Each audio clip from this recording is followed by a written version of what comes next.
Rise and shine, Hoosiers. Welcome back to the Bloomington Breakfast Club. I'm Juliana Mary. And I'm Michael Skiles. This morning on the Bloomington Breakfast Club, we are going to talk about our favorite topic, breakfast. You heard that right. Joining us in the studio, we have the owner of Nice Jewish Bagels to tell us about how he brought his New Jersey bagels to VTown. I am so excited. Grab your cup of coffee, Hoosiers. It's going to be a great morning.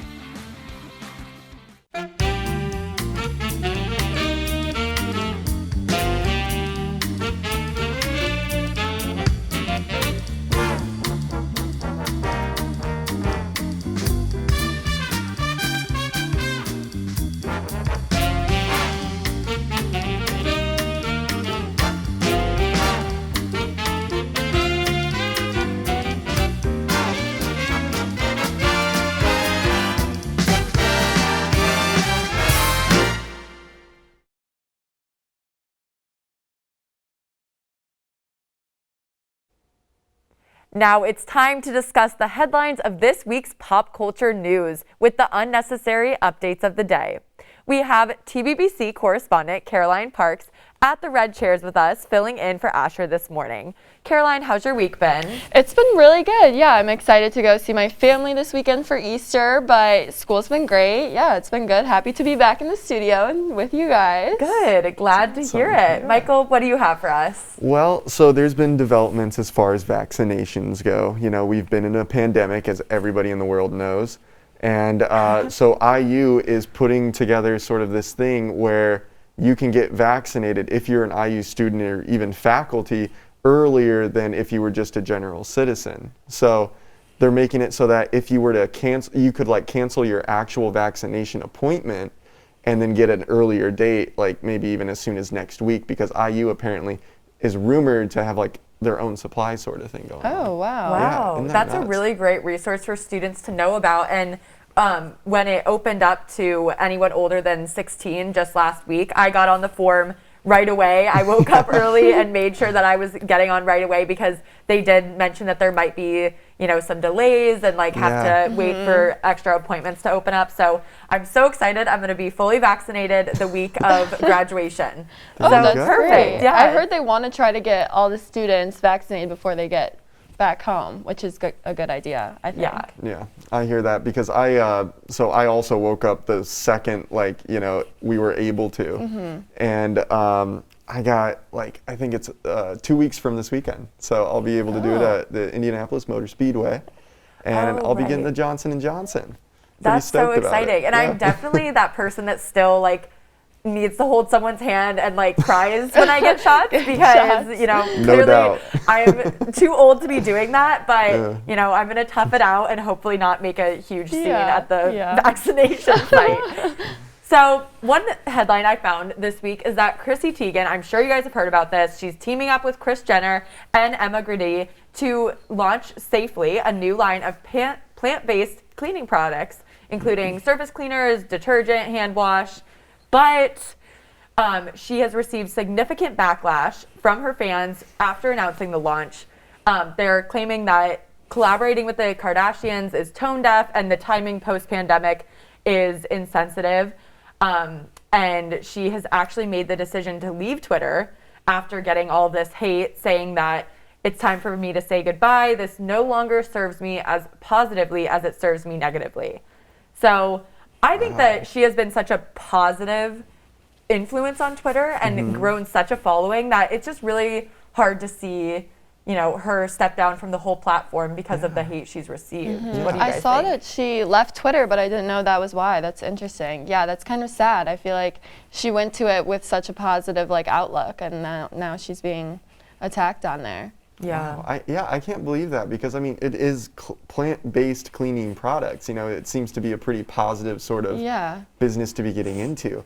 So I can't believe that she would get so much backlash just because she's trying to start this thing up during, you know, and, you know, knock on wood, I really hope this is the tail side of the pandemic, but, you know, she's trying to get it started up and make a difference, and, you know, I'm sure it'll help the environment type of thing, you know. Yeah, I think that now more than ever we need to be questioning what is in these cleaning products now that they are being used on such a wide scale. And I feel like the fact that they're, you know, these very successful businesswomen are teaming up, you know, despite any of like their previous reputations. I think that when women come together who have had experience and have a following to work towards a better cause, you know, I just think it's really sad to see her have to step down after the bullying. Absolutely. But, goodness. Yeah. Well, I've been seeing these advertisements everywhere referring to Elon Musk bringing people to his gigafactory in Texas with offering over 10,000 jobs. And it kind of, you know, it sparks the imagination a little bit because you kind of think like, oh, you know, could this be sort of like a Tesla town situation going on? Imagine everybody in their electric cars, solar panels and stuff. I mean, would you guys live in a Tesla town if you could? I think so. Yeah. Is everyone working for Tesla? I mean, maybe you're all on the same wavelength too. I don't know. Yeah. It sounds interesting. Good point. yeah, it's interesting. And there are a lot of like legal regulations about that, like with whole towns being kind of like sponsored basically by like a company. I think that there are a lot of things to consider when that's happening, you know, and a lot of risks that like and things that can happen in those situations. So it'll be interesting to see. I don't know. We'll see how it goes, I guess. But it will be interesting to see if everyone's just driving around in Teslas. I know, right? You know, driving around in Teslas, charging with their solar panel roofs. You know, it just seems like a futuristic type of thing. But as most of his ideas are, I feel like, though. So yeah, very true. Very forward thinking. I'm surprised it's not starting on Mars, though. Yeah, I would imagine you do a town on Mars. In other news, Ariana Grande is set to join The Voice as the coach this fall. She will be joining John Legend, Kelly Clarkson, and Blake Shelton for season 21 of NBC's popular singing competition show. She will be replacing Nick Jonas. So, what do you guys think? You've got this panel of judges. Who are you picking? If they all turn around, who are you choosing?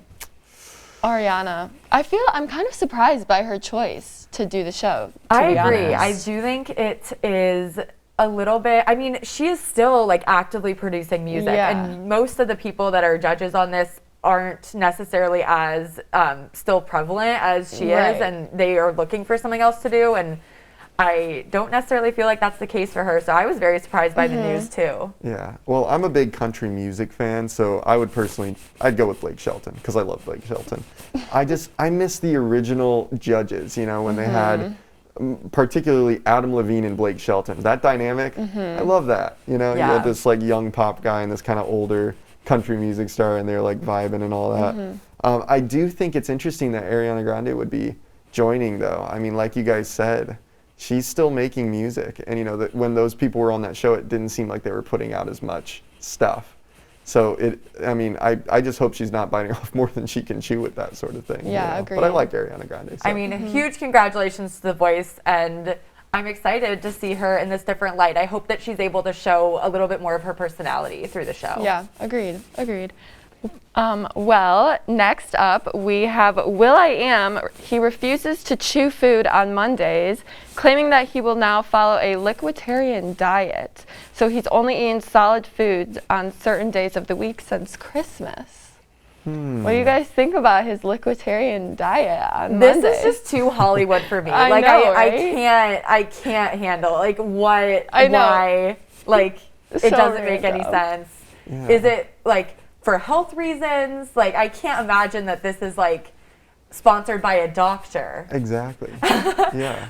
I don't know. I would like to know what the benefits of that would be. You know, I mean, is this guy just going to be like slurping soup on those days? What is like, okay, so if he's not eating solid food, is he just blending everything up? Or like, I have a lot of questions for him. Yeah, and especially, I think it's also kind of weirdly bizarre. I mean, will.i.am from, you know, Black Eyed Peas out of everybody. It's like, huh. You know? Kind of makes you wonder, like, what is going on? It does. You know, Jules, for a show called the Bloomington Breakfast Club, we don't really cover a lot of breakfast. You know what, Michael? You're right. And we're going to change that. This week, we are so excited to have in the studio with us the founder of the newest foodie craze in Bloomington, Nice Jewish Bagels. And we're definitely going to talk about some breakfast. Oh, yeah. Don't miss it, Hoosiers.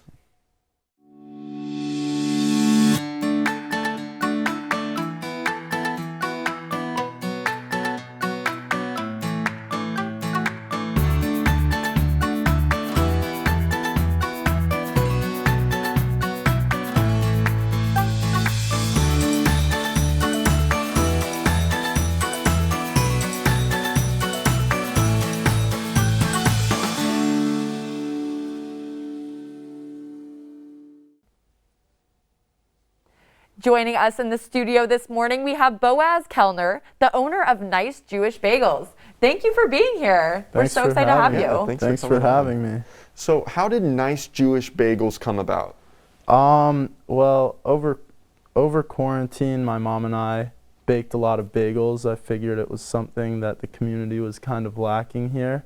And so I just wanted to provide some good bagels to Bloomington.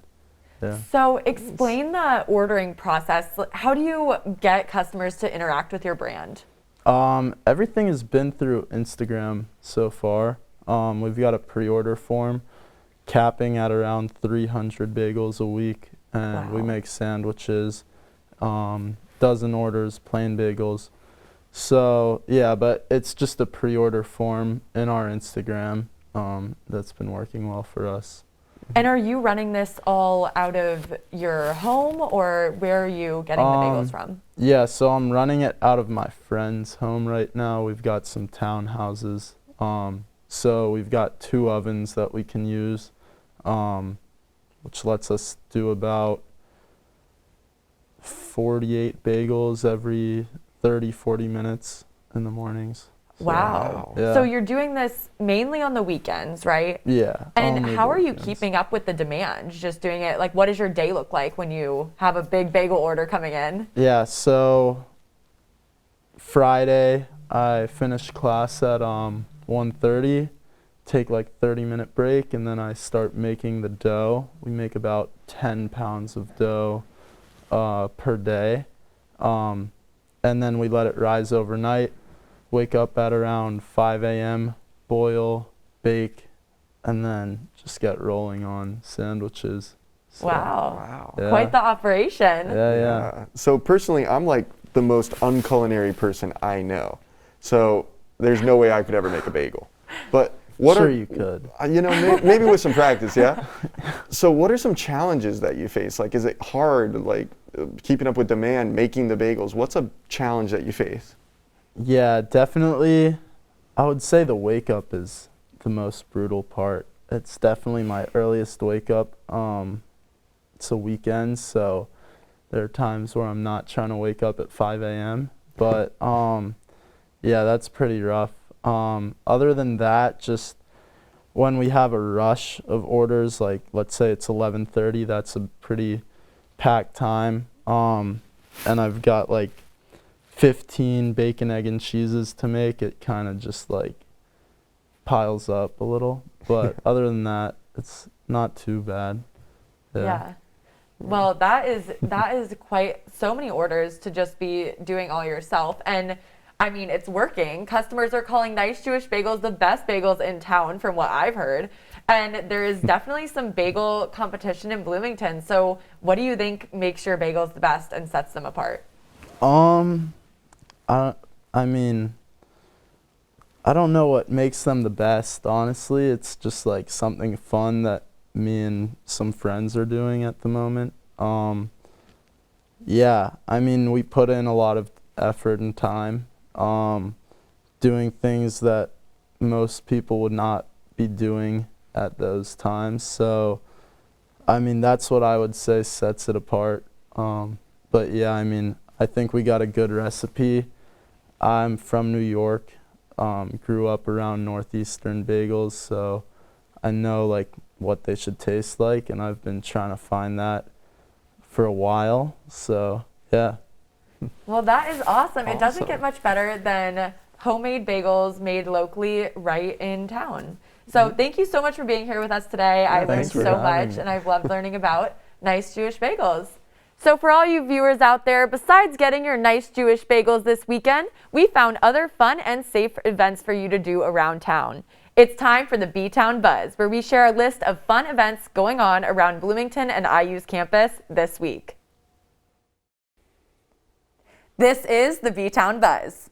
The IU Brass Choir will perform at the open-air venue on Jacobs East Studio Lawn Tuesday night at 6:30. Don't miss the chance to hear this concert. And the Cardinals Stage is releasing their new Sherlock in B-Town walkabout play on Monday, where they bring the play to you as you walk around Bloomington. Country star and Indiana University graduate Clayton Anderson will be returning to Bloomington to perform at the Bluebird on Saturday at 9 p.m. Be sure to pre-order tickets online. And Dusty Slaves will be making his debut at the Comedy Attic on Friday. He was named Best Comedian by the Nashville Scene, so there's sure to be a ton of laughs. And thank you for tuning in to this episode of the Bloomington Breakfast Club. I am very sad to say that Michael and I, along with many of our behind-the-scenes crew members, will be graduating in May. We are looking for enthusiastic students to join the TBVC crew. So if you'd like to join our club, please contact our producer Amy at amygala@iu.edu. No prior experience necessary. We'll teach you everything you need to know. Tune in next week for a special episode at local craft distillery Cardinal Spirits. Have a great week, Hoosiers.